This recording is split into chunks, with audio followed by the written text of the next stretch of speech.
uh, introduce you to your host, Jessica Unger from the American Institute of Conservation for Conservation of Historic and Artistic Works. Go ahead, Jessica.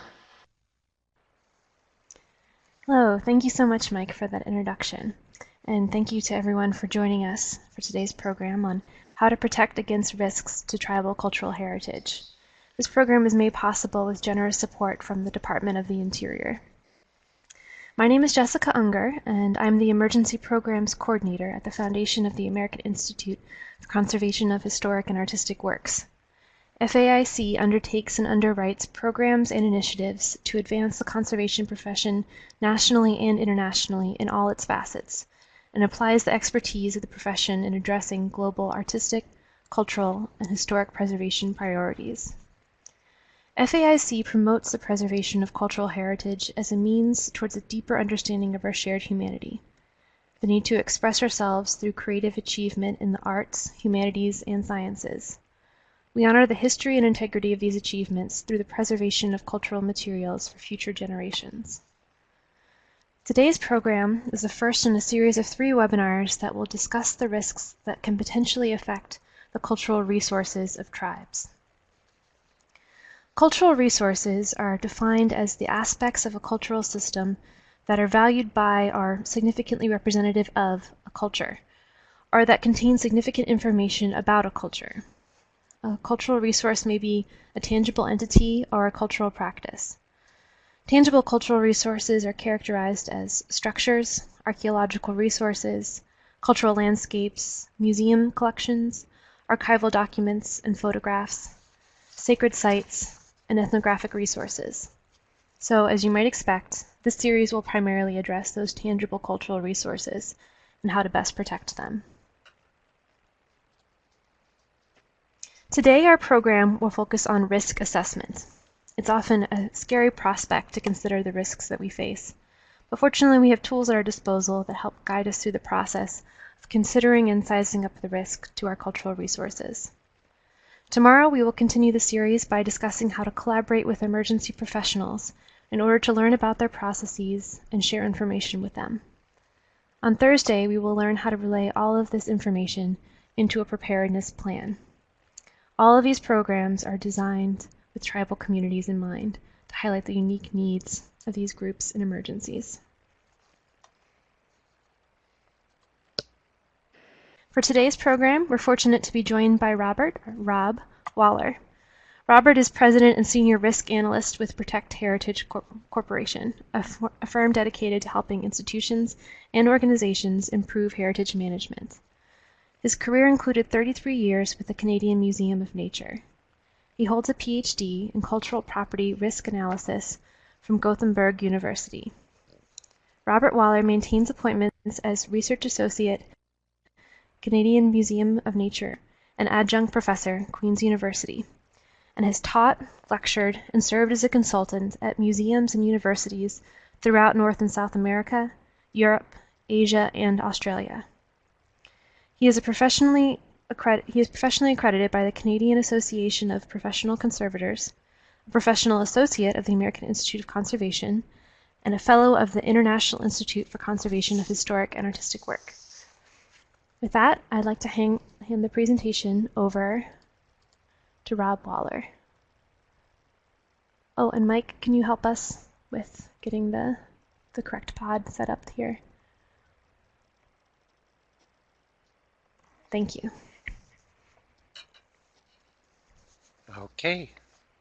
Okay, looks good. Great. Thank you very much, Jessica and Mike, for getting us going. And looks like we have another participant popping in. So not so many. Each one of you is extremely valuable to us. So we are in fact going to have some little interactive bits through this presentation, but I'm very happy that you're with us today. Good morning or good afternoon, depending on where you are. And although the subject of risks to property can be exceedingly boring at times, we really will try to make it as interesting as possible to you. So we are going to be talking about risks and your collections, and we're doing it on behalf of the foundation of the American Institute for Conservation. And as Jessica mentioned, my name's Robert Waller. I'm with Protect Heritage, and we're on the right day, which is good. Make sure I hit the right button here. We all take risks every day. It's something we're all familiar with. Some of us may be at risk of workload avalanche. I know I am sometimes. Sometimes we actually voluntarily take risks, like this person bungee jumping off a bridge. It's not something you'd catch me doing, but we all have different risk tolerances and even different risk appetites. Some people really like to take big risks for the adrenaline rush involved in it. And sometimes we just get ourselves into risky situations, perhaps by not being as aware as we might be of potential problems. And that's one of the issues that we'll be addressing today in this webinar, how we can avoid that as best we can. We manage risks in many ways by providing warnings like this one: caution, the content of this coffee mug is extremely hot. Sometimes those are more or less useful. Another example is a crossing guard for young children.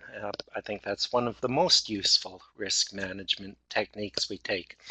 And it's not even just humans. Actually, all animals of all sorts will take risks. It's very much in their benefit.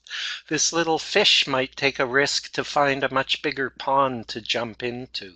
But actually, all animals, even insects, will take different amounts of risk. Some of them will travel far away to see if they can find a better place. Many of those don't make it, but some of them will survive and end up with the colony growing quite a lot.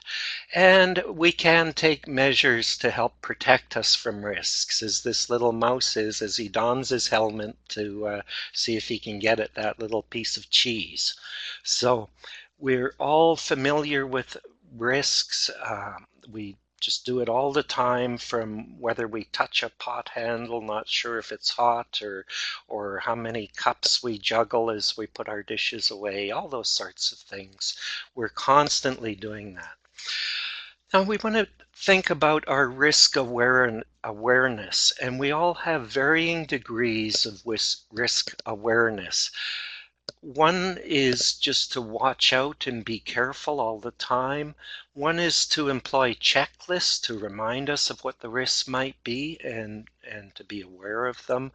Or we can do what's called scored checklists. I'll go through each of these in turn. This is just the sort of outline of the next 4 slides. Or we can actually do a quantitative risk analysis and figure out really how big is that risk. Well, let's start thinking about risk, or watch out and be careful, as a means of risk awareness. Now, this is certainly a case for some industries like ordnance workers. These are people who make bombs, even worse than fireworks manufacturers. And they have what they call the ABCs of risk awareness. That is, always be careful. And it certainly makes sense for them. One of the troubles with this watch out and be careful is we can really get bombarded with too many messages about risks, and some of them can get quite silly, like that warning on the coffee mug, or this sign. This sign has sharp edges. Do not touch the edge of this sign. We can really get overwhelmed with precautionary messages about risk, and that becomes a problem. So, on our next, if you'll excuse me just a moment, I'm going to turn off that sound and come back to you now. Sorry about that. The higher degree of risk awareness would be to use basic checklists.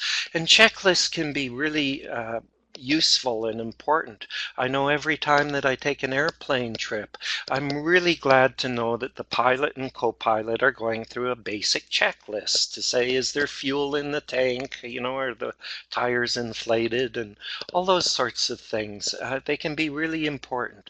For our museums or heritage institutions, checklists are also extremely important for ensuring that routine maintenance is done on things like fire suppression and alarm systems, on roofs, on all kinds of features that protect our collection. We want checklists that the maintenance is being done. But moving a little further along, we can have something called scored checklists. And in this case, we have a list of risks that we're concerned about, but we put some priorities on them, usually by considering how likely is this risk event to occur, and how severe might the damage be if it does occur.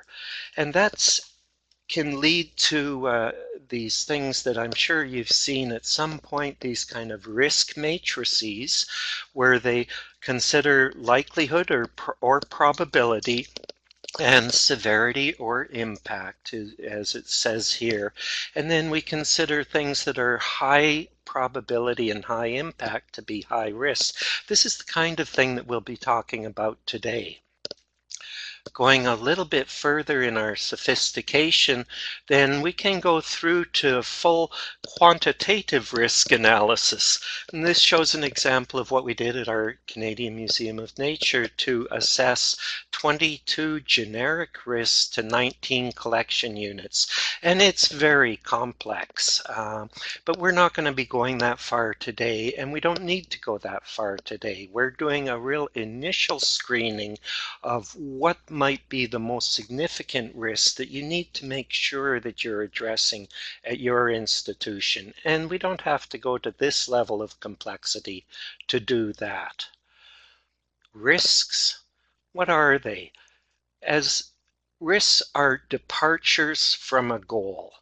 And let's explore that in terms of managing a collection. Let's consider this collection of 25 objects. There's 5 ceramics, 5 etchings or works on paper, 5 textiles, 5 natural history objects, and 5 paintings. So 25 objects in a collection.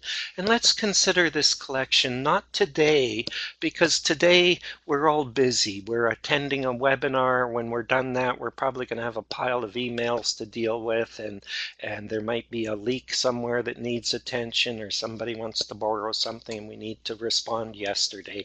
We're all very busy. So let's give ourselves a little bit of time and think about the risks that might start occurring to our collections even a year or two from now, a bit of breathing time.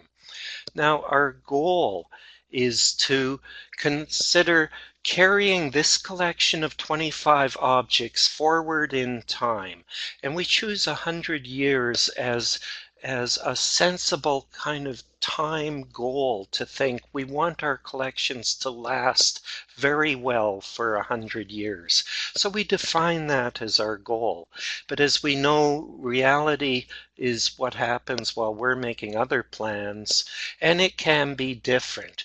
In this case, our collection of 25 objects, we may find that 2 of the objects simply disappear over the next 100 years. We may not be sure whether they were stolen or simply misplaced or sent out on loan and not returned, but evidently they are gone. They've disappeared from our collection after 100 years. It may be that a big part of our collection is put on exhibit. In this case, we put maybe a third of our collection on exhibit under fairly strong lighting. And over time, those items fade out and lose their color. Well, that represents a departure from our goal of carrying the collection forward without any loss or damage. So that would be another risk. And finally, we might have just a chance of a catastrophic risk occurring. In this case, fire might destroy the entire collection with just a chance of occurring over the next 100 years. But absolutely, that would be a departure from our goal of carrying the collection forward in time by 100 years. And that is what we define as preservation. It's our goal. Any departures from that goal we define as risks. Now,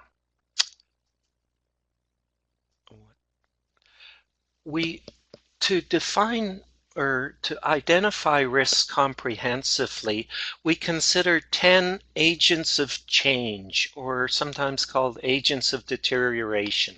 These are physical forces, which could be an earthquake, could be dropping something, could be something warping because it's not well supported. Fire, whether it's a small local fire easily put out or a fire that consumes the whole building. Water, which could be a flood, a leaking pipe, or rising damp. Criminals, again, could be big events or just taking single small objects. Pests, whether they're rodents, birds, insects. Contaminants as pollutants that can come from the outside or may be present in the objects themselves or in storage materials. Light and ultraviolet radiation can do damage to our collections. Occasionally adverse temperature, and certainly sometimes adverse relative humidity can be damaging. And a final agent is dissociation, or that is the loss of information from objects. All our objects will tend to have some provenance information, some other research-related information. If we lose the connection between that information and the object, then we lose value in our collections. So we must guard against that as well.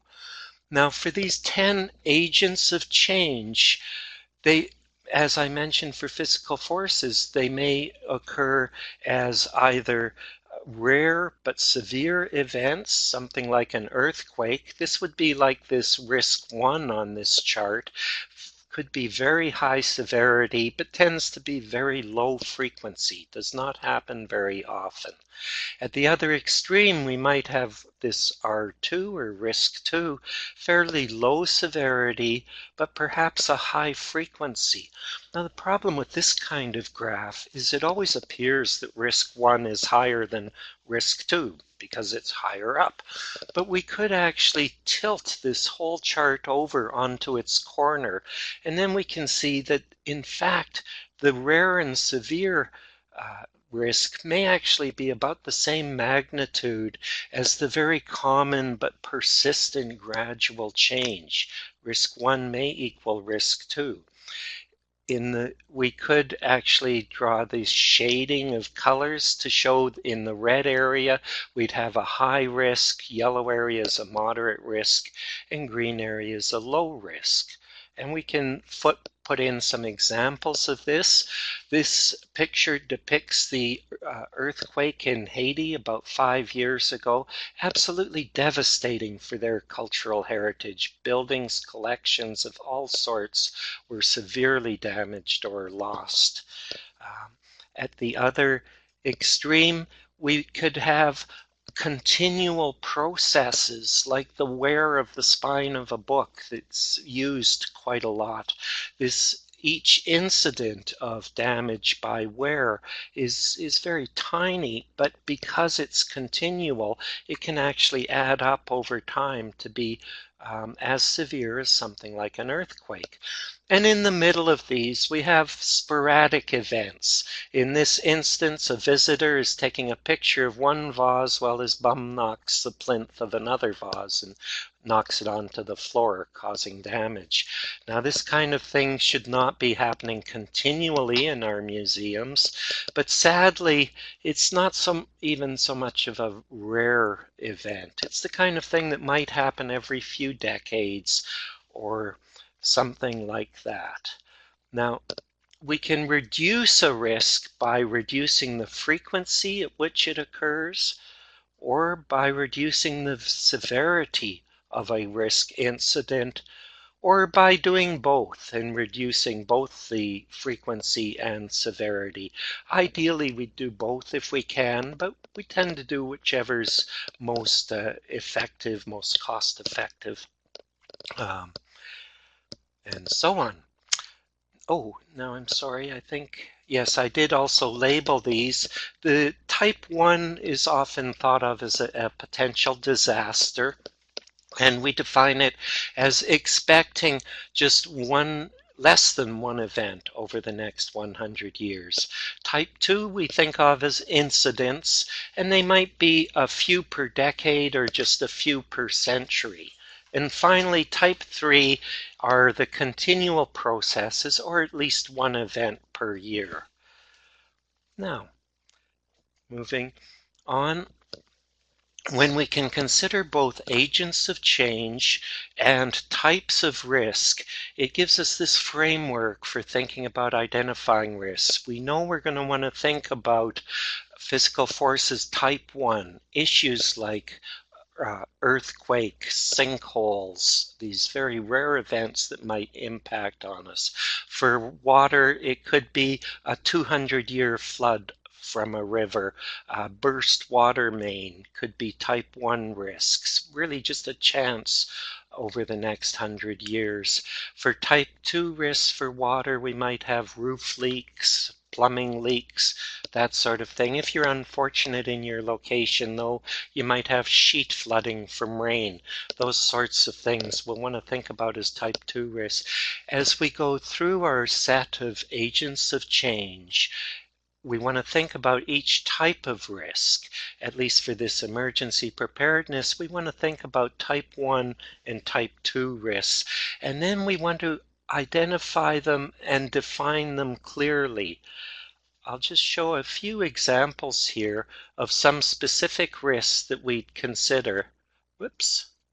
I just got ahead of myself a bit. As physical force type 1 risks, we might consider earthquake leading to a shelf collapse, leading to breakage. We define risks in terms of the source, the path, and the effect whenever it's possible to use all three. Our second specific risk might be the earthquake causes toppling objects, leading to breakage. Moving on, but still a type 1 risk, snow loading could lead to roof collapse, could lead to breakage in the collection. Now let's consider a type 2 risk, handling during use through an accident, dropping, might lead to physical damage. And finally, a couple of type 3 physical force risks. Gravity acting on a poorly supported, say a woven basket that's poorly supported might distort over time gradually by gravity. Or accessing the collection through crowded storage might lead to physical damage. So these are examples of specific risks that are well enough defined that it becomes fairly easy to think about how severe they are, how big their magnitude is.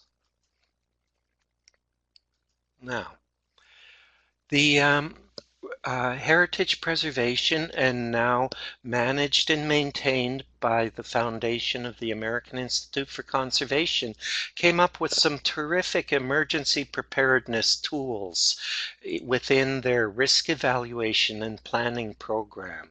And one of these is their risk prioritization worksheet. Oh, I don't know what quite happened with some of the text there is a little bit hard to read.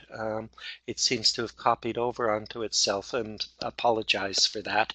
But these are available readily on the internet. I've put down the link there, and Jessica can make sure that we all get that.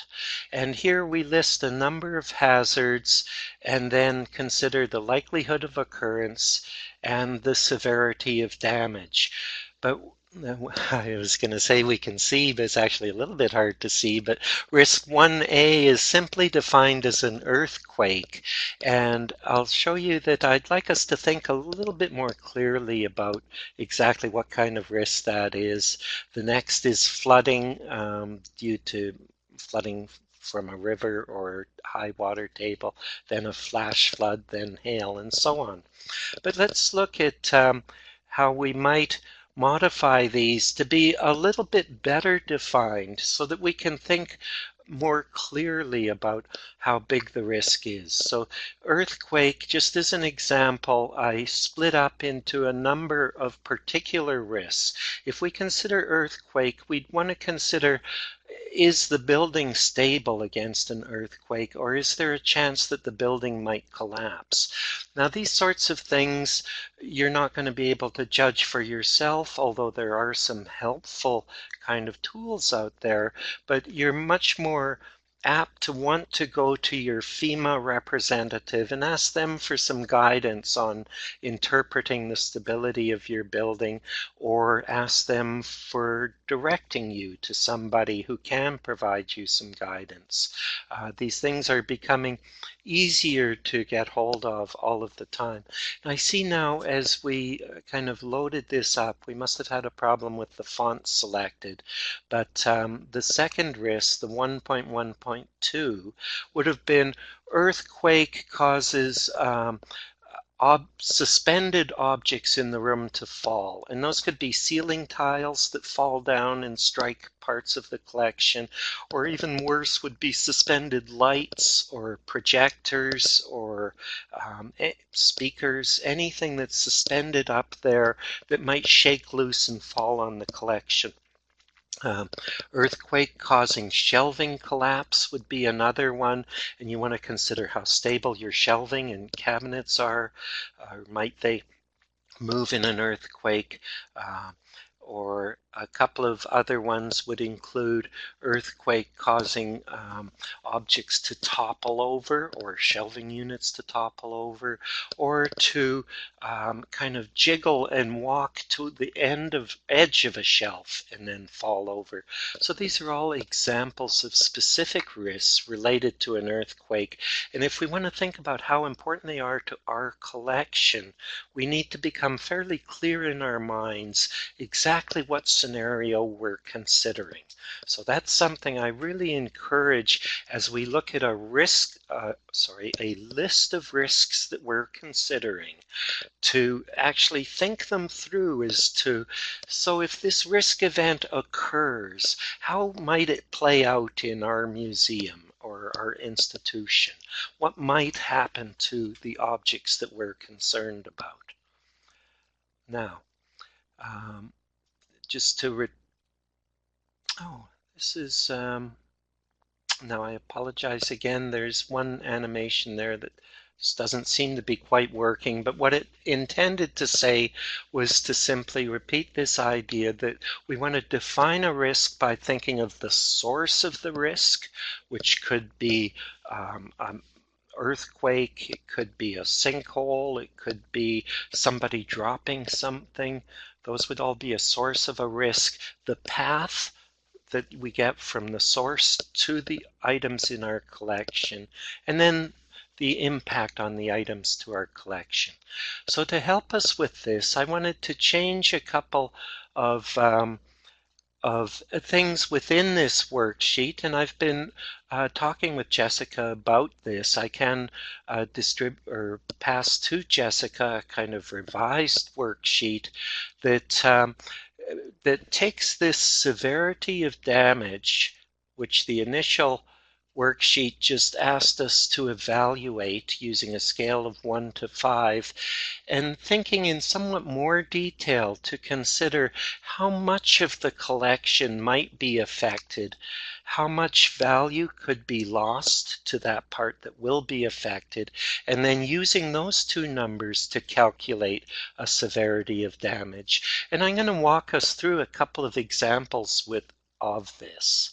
So and the scale that I'm using for this, how much of the collection, is 1 would indicate we expect less than 10% of the collection to be affected. 2 we'd enter if we expect just the mid-range, somewhere between 10 and 90% of the collection might be affected.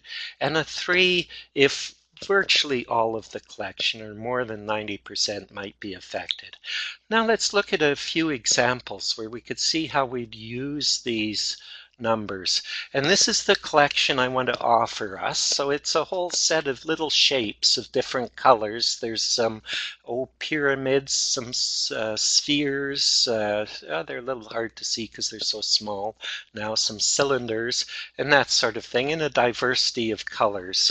And let's put them inside a building because I don't think they'd last very long outside. I'm sure some crows or something would come along and pick them up. And further, let's put our building so that it has a basement and then 2 elevated floors. And let's consider now if there's a flood that comes along and floods our basement. Now the question that I'd like to put to you is, considering our set of 1, 2, or 3, how much of the collection would we say we expect to be affected by this risk event? Now I notice we have a few participants. If you're ready and you're able, would you mind popping into the chat whether you think we should consider this a 1 or less than 10% of the collection affected? Or just put down a 2 if you think it's 10 to 90% of the collection, or enter a 3 if you think it's more than 90% of the collection. Well, I'm hoping we might be able to get some people to pop in a number in their chat just to see if we're all on the same page. But I do recognize that some of you may not be ready to or familiar with how to put that information into the chat. So I'll just wait for a moment or two to hope a number or two will pop up for us. But if they don't, I'll offer my suggestion. Okay, well, I would think that looking at this collection distributed on the 3 floors of the building and expecting that it's really the basement that's going to be exposed to this flood, I would think that that must correspond to about 1/3 of the collection being affected, or in this case, we'd call that a 2, or 10 to 90% of the collection might be affected. Now, considering just that part of the collection that's affected, how much value loss might be realized in that part of the collection? And now let's imagine not so much that it is all these little pyramids, spheres, and cylinders, but that it's actually the kind of collection you hold in your institution, whether that's ceramics or garments or tools or whatever. How much value might be lost if the storage in the basement gets flooded to considerable depth? Do you expect that you'd lose 10% of the value of that material, 10 to 90%, or more than 90% of the value of that material? And again, I notice we have a new participant in, so I'm asking for a bit of involvement here. If you could feedback through the chat box, in this situation where the collection in your institution, a part of it's stored in the basement, and we anticipate flooding to maximum depth in that basement. So we think that the full 1/3 of the collection held in the basement is going to become wet. I'm asking if you, the participants, could type in your chat box, do you think that that part of the collection that's wetted thoroughly will lose 10% of its value, somewhere in the middle between 10 and 90%, or more than 90% of its value? So I'll give you a moment if you can enter a value in your chat box, 1, 2, or 3. I'll be quiet for a moment and let you think.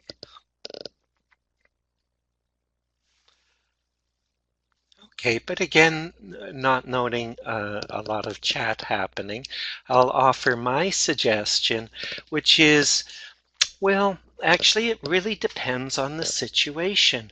It depends on how well prepared you are for this kind of event. Do you have arrangements that you can get pumps to rapidly get rid of the water, to bring in some teams that can respond to all the wet objects, whether that is installing fans, moving some of the items out, either into the open if we're not anticipating rain, or into another sheltered space where we can dry them. In your next couple of webinars, you're going to be dealing with those kind of questions and issues considerably. But I would suggest that for many kinds of collections, certainly for things like stone tools or ceramics, the loss in value is probably going to be quite small, less than 10%. They can probably be cleaned and recovered fairly well for the most part. For some items, it may be very high, maybe much more than 90%. Certainly if there's any water-soluble pigments that are important, then that's going to be lost. Absolutely, if you have no alarms that are going to alert you to the situation and response plan that will get you in there working with the collection and drying it out quickly, then you're going to have more than 90% loss.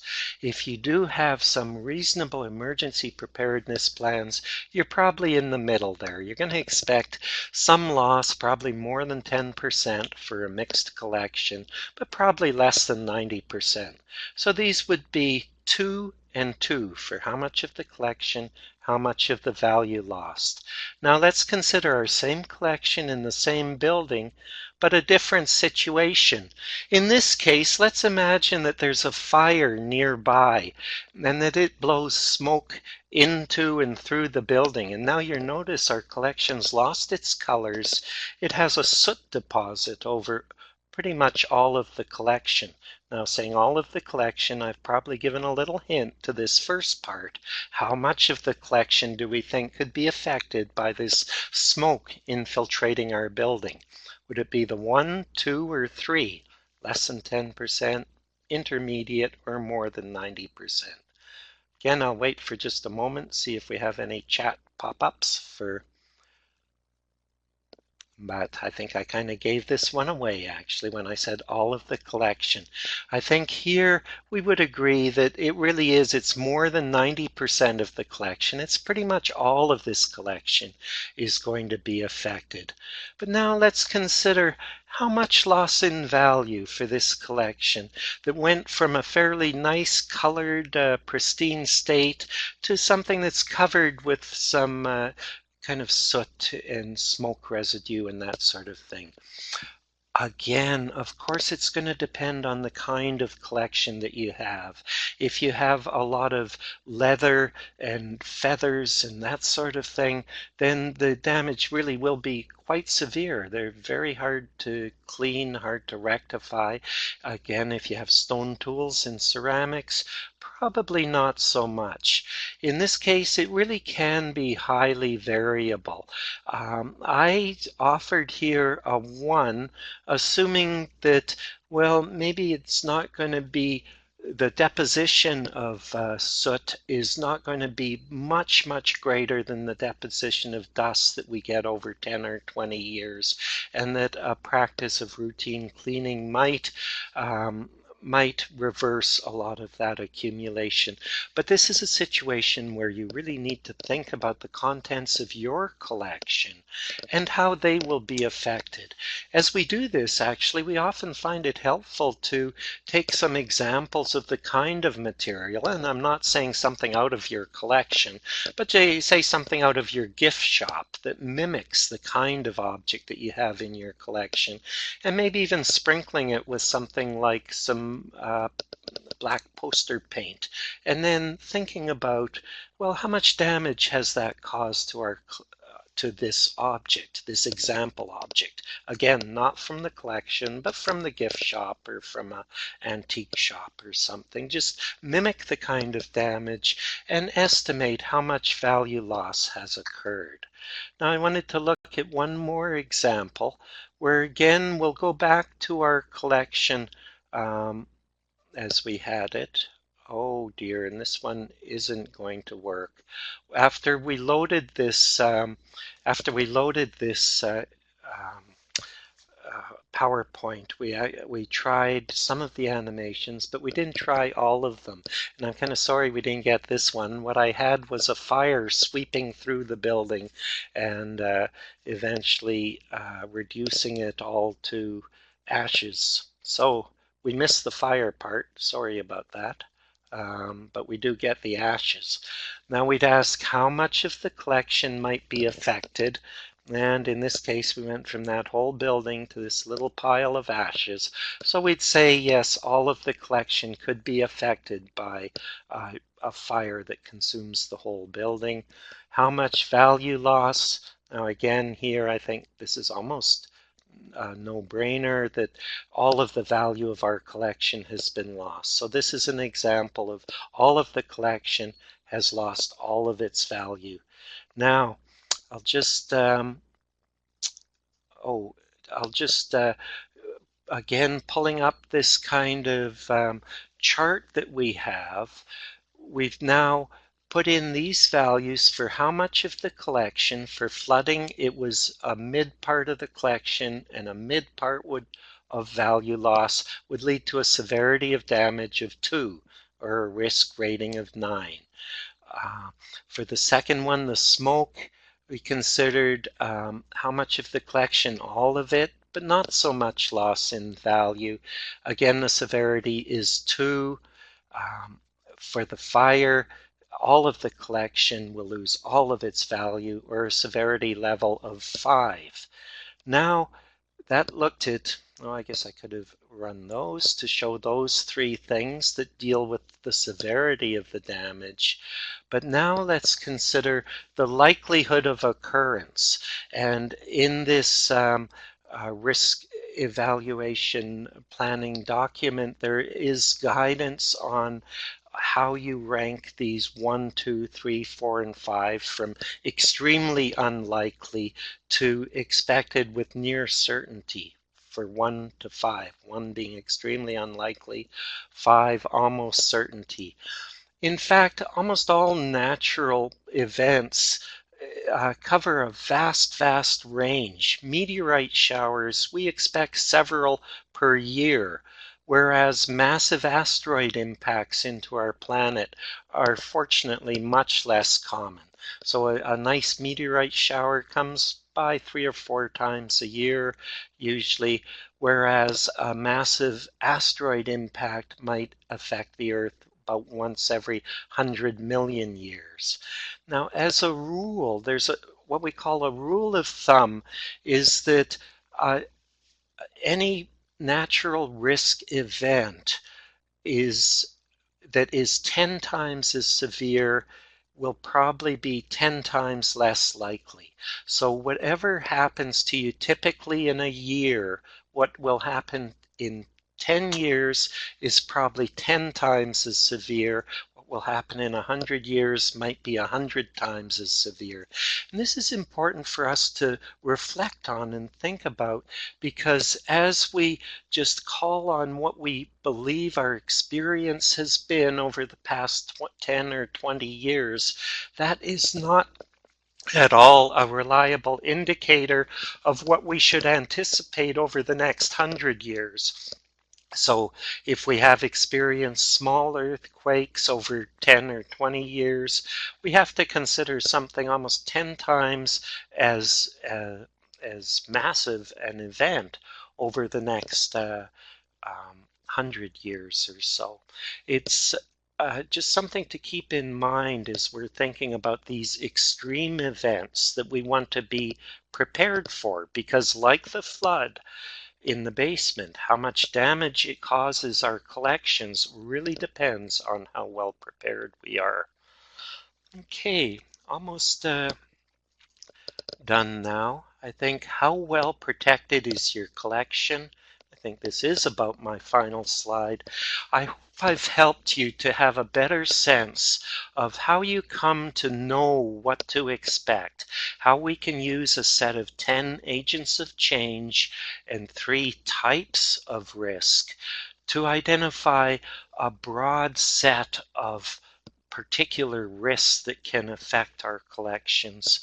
And we can use some very simple estimators to actually assess those risks, to at least rank order them in terms of risks that we really anticipate are very unlikely to be a concern. Say a meteorite striking your museum. Well, it could happen, but it's really very unlikely. So planning for that as a priority is not going to be very great. Interestingly, the Society for Risk Analysis in just last month's journal had a paper on the global risk of meteorite impacts and doing a careful analysis of that in terms of helping us plan. It was very interesting. But for any particular spot on Earth, it's not something we need to be greatly concerned about. However, if you're in California or Alaska or someplace like that, or even if you're in some other places, as Washington recently found out, earthquakes can actually do significant damage to our collections. How much of the collection is at risk? We've thought of a way of thinking about that. And just in closing here, I wanted to remind you of some of the benefits of things like good cabinets. Well-sealed cabinets can provide a lot of protection from water, from leaks coming down, from dust and pollutants infiltrating from the outside. Good cabinets can be such a terrific solution, not just to ongoing storage issues, but actually to protection from emergency events. Similarly, keeping collections off the floor, even just 6 inches off the floor, to protect against damage from occasional sheet flooding. How much value loss? Again, being prepared is having an effective emergency plan can be the difference between losing an entire collection or really just losing a small fraction of the value of a collection should all your precautions fail and the worst event kind of happens. Similarly, having your emergency supplies. In the next couple of webinars, we'll be going into those issues in considerable detail, but they will feed back into your evaluation of your risk, because when you judge how much of your collection value might be lost, it will be highly dependent on how well prepared you are, how good your plan is, how well practiced your plan is, and how available your supplies are. So with that, that's the time that we had for this, and I'm going to say thank you for your attention, and I guess turn it back to Jessica to see if we have any questions. I'd love if we could get a little bit of dialogue going. That would be great. But shall you take us over, Jessica?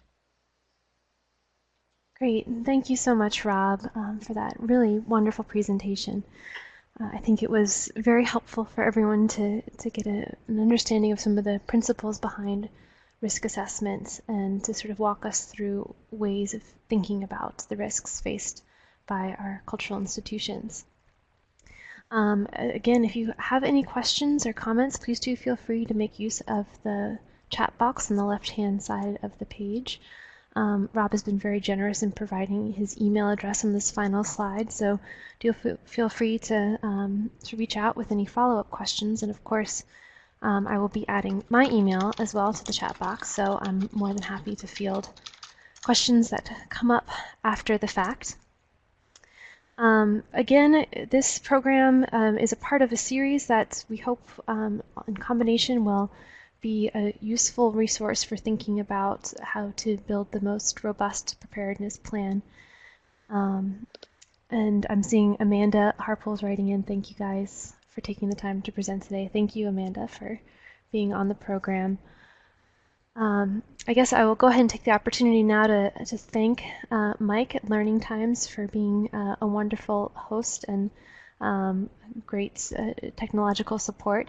And of course, a big thank you to Rob Waller for taking the time to share his words of wisdom about risk assessments today. We hope that tomorrow you will be able to join us for a program, same time, same place. We will be joined by a representative from the Bureau of Indian Affairs who works with the Tribal Assistance Coordination Group, discussing some of the resources that are available for tribes during emergency situations, and specifically addressing how emergency professionals think about responding to disasters and how cultural institutions can best work with them in order to develop strong relationships and to build the best preparedness plan moving forward. So with that, again, I want to thank Mike and Rob and everyone who joined us today. Again, the recording of this presentation will be available on AIC's YouTube channel, which is AI Conservation is the channel name. Thank you to everyone, and have a great rest of your morning or afternoon.